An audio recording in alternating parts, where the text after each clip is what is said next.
नमस्कार, आकाशवाणी देहरादून से प्रस्तुत है प्रादेशिक समाचार। पहले मुख्य समाचार। प्रधानमंत्री नरेंद्र मोदी ने आपदा के प्रभाव से निपटने के लिए विश्व से एकीकृत रवैया अपनाने का आह्वान किया है। मुख्यमंत्री पुष्कर सिंह धामी ने केंद्रीय वित्त मंत्री निर्मला सीतारमण से सौंग बांध पेयजल परियोजना के लिए 1,774 करोड़ की धनराशि जारी करने की मांग की है। सैनिक कल्याण मंत्री गणेश जोशी ने आज नई दिल्ली में रक्षा मंत्री राजनाथ सिंह से प्रदेश में इको टास्क फोर्स की 4 अन्य बटालियन की स्थापना का अनुरोध किया। और पर्यटन मंत्री सतपाल महाराज ने कहा है कि बद्रीनाथ धाम को स्मार्ट स्पिरिचुअल हिल टाउन के रूप में विकसित किया जाएगा। समाचारों के साथ मैं प्रियंका मलिक। अब समाचार विस्तार से। प्रधानमंत्री नरेंद्र मोदी ने आपदा के प्रभाव से निपटने के लिए विश्व से एकीकृत रवैया अपनाने का आह्वान किया है। आज आपदा प्रतिरोधी अवसंरचना विषय पर आयोजित 5वें अंतर्राष्ट्रीय सम्मेलन ICDRI 2023 को वीडियो संदेश से संबोधित कर रहे थे। श्री मोदी ने कहा कि आपदाओं के प्रभाव स्थानीय न होकर व्यापक होते हैं, इसलिए इनसे निपटने की कार्यवाही पूरे विश्व में अलग थलग न होकर एकीकृत होनी चाहिए। प्रधानमंत्री ने कहा कि बुनियादी ढांचों को आधुनिक बनाते हुए इस समय इस प्रकार के ज्ञान का इस्तेमाल सूझबूझ से किए जाने की आवश्यकता है। उन्होंने कहा कि स्थानीय जानकारी और दृष्टिकोण को ध्यान में रखते हुए आधुनिक प्रौद्योगिकी विभिन्न आपदाओं से निपटने में मददगार साबित हो सकती है। मुख्यमंत्री पुष्कर सिंह धामी ने केंद्रीय वित्त मंत्री निर्मला सीतारमण से प्रदेश की सौंग बांध पेयजल परियोजना के लिए 1,774 करोड़ की धनराशि की मांग की है। नई दिल्ली में मुलाकात के दौरान मुख्यमंत्री ने कहा कि परियोजना से देहरादून की पेयजल समस्या का समाधान हो जाएगा। श्री धामी ने कहा कि परियोजना के निर्माण से 150 MLD पेयजल गुरुत्व के माध्यम से देहरादून और इसके उपनगरीय क्षेत्रों के लगभग 10 लाख आबादी को पेयजल उपलब्ध होगा।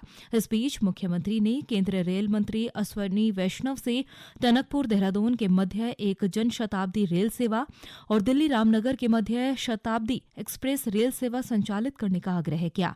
मुख्यमंत्री ने रेल मंत्री से देहरादून से सहारनपुर को मोहंड होते हुए टनल आधारित रेल लाइन परियोजना और ऋषिकेश उत्तरकाशी रेल लाइन परियोजना की जल्द स्वीकृति देने का अनुरोध किया है। उन्होंने केंद्रीय रेल मंत्री से हरिद्वार से वाराणसी वंदे भारत रेल बजट प्रारंभ करने और किच्छा खटीमा नई रेल लाइन परियोजना की पूरी लागत भारत सरकार की ओर से वहन करने की भी मांग की है। उन्होंने रामनगर हरिद्वार देहरादून सीधी रेल सेवा और पूर्णागिरी मेले के दौरान नई दिल्ली मथुरा और लखनऊ से टनकपुर के लिए पर्याप्त संख्या में रेल सेवा का संचालन शुरू करने को भी कहा। आज प्रदेश भर में महावीर जयंती मनाई गई है। इस जैन समुदाय के अत्यधिक महत्वपूर्ण धार्मिक त्योहार में से एक है। इसे महावीर जन्म कल्याणक के रूप में भी जाना जाता है। भगवान महावीर वर्तमान अवसमर्पणीय के अंतिम और 24वें तीर्थंकर थे। राज्यपाल गुरमीत सिंह और मुख्यमंत्री पुष्कर सिंह धामी ने भगवान महावीर स्वामी की जयंती पर प्रदेशवासियों को बधाई और शुभकामनाएं दी है। मुख्यमंत्री पुष्कर सिंह धामी ने कहा कि भगवान महावीर का जीवन हमें सत्य, अहिंसा, त्याग, प्रेम और आत्म संयम का संदेश देता है। महिला सशक्तिकरण एवं बाल विकास मंत्री रेखा आर्य ने आज अल्मोड़ा जिले के सोमेश्वर विधानसभा स्थित जोला में आंगनवाड़ी केंद्र का लोकार्पण किया। उन्होंने कहा कि आंगनवाड़ी केंद्र के बनने से गर्भवती महिला, बच्चे और आंगनवाड़ी कार्यकर्ताओं को सुविधा मिलेगी। श्रीमती आर्य ने कहा कि आंगनवाड़ी बहनें विभाग की एक मजबूत कड़ी है। आंगनवाड़ी बहनों ने कोरोना काल और अन्य समय पर भी विभाग के कार्यों को सफल बनाने का काम किया है। इस बीच बाल विकास मंत्री ने सोमेश्वर विधानसभा क्षेत्र का भ्रमण भी किया। उन्होंने ग्राम वासियों की विभिन्न समस्याओं को सुना और उनके निस्तारण का आश्वासन भी दिया है। बेटी बचाओ बेटी पढ़ाओ की उत्तराखंड की brand ambassador doctor Manu Shivpuri ने ऑस्ट्रेलिया दौरे के दौरान सिडनी में राजदूत मनप्रीत वोहरा और ऑस्ट्रेलिया में भारत के उच्चायोग के साथ मुलाकात की है। डॉक्टर शिवपुरी ने बताया कि प्रदेश सरकार महिलाओं के सशक्तिकरण और बाल विकास की दिशा में तेजी से काम कर रही है। डॉक्टर मनु ने ऑस्ट्रेलिया में प्रदेश की कला और समृद्ध सांस्कृतिक विरासत को प्रोत्साहित करने पर भी जोर दिया है। हरिद्वार में स्काउट एंड गाइड्स के कौशल को और अधिक निखारने के उद्देश्य से हुए 5 दिवसीय जांच शिविर का आज समापन हो गया है।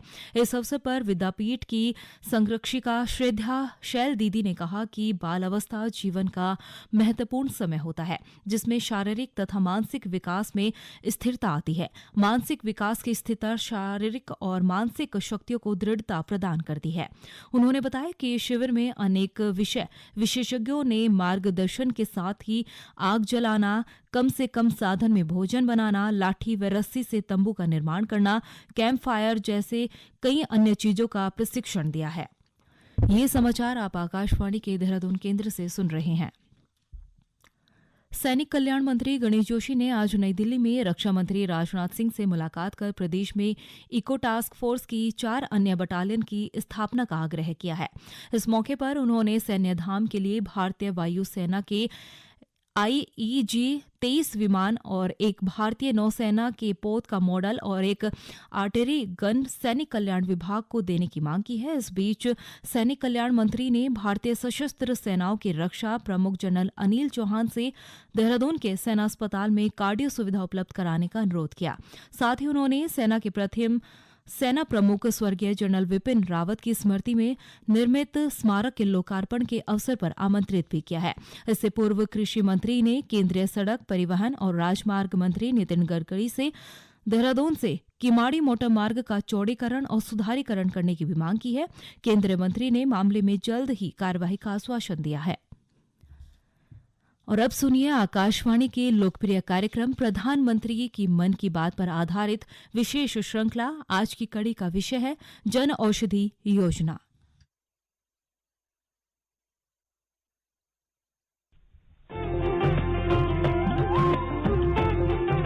लोक आवाज और सीधा संवाद, यानी आपके हम सबके मन की बात। जी हाँ, ऐसे ही करोड़ों लोगों से जुड़ जाते हैं हमारे प्रधानमंत्री हर महीने मन की बात प्रोग्राम के साथ। आकाशवाणी पर ये सिलसिला अप्रैल में 100वीं कड़ी के साथ जारी रहेगा। इस विशेष मौके पर मन की बात कार्यक्रम से प्रधानमंत्री के चुनिंदा संबोधनों को फिर प्रस्तुत किया जा रहा है। इस विशेष कार्यक्रम की 40वीं कड़ी में प्रस्तुत है मन की बात कार्यक्रम का वो अंश जिसमें प्रधानमंत्री ने सस्ती दवाओं की योजना जन औषधि की चर्चा की। मन की बात कार्यक्रम में प्रधानमंत्री ने हर बार कोशिश की है आम लोगों के दिलों तक पहुंचने की। उनका प्रयास ये भी रहा कि मन की बात के जरिए गरीबों को सरकार की उन योजनाओं की जानकारी दी जाए जिसके जरिए उनकी जिंदगी में बदलाव लाया जा सकता है। प्रधानमंत्री जन औषधि योजना उन्हीं में से एक है जिसके बारे में प्रधानमंत्री ने 28 जनवरी 2018 को प्रसारित मन की बात में चर्चा की है। जन औषधि केंद्रों पर मिलने वाली दवाएं बाजार में बिकने वाली ब्रांडेड दवाइयों से लगभग 50% से 90% तक सस्ती है। इससे जन सामान्य, विशेषकर प्रतिदिन दवाएं लेने वाले वरिष्ठ नागरिकों की बहुत आर्थिक मदद होती है, बहुत बचत होती है। इसमें खरीदी जाने वाली जेनेरिक दवाएं वर्ल्ड हेल्थ ऑर्गेनाइजेशन के तय स्टैंडर्ड के हिसाब से होती हैं। यही कारण है कि अच्छी क्वालिटी की दवाएं सस्ते दाम पर मिल जाती हैं।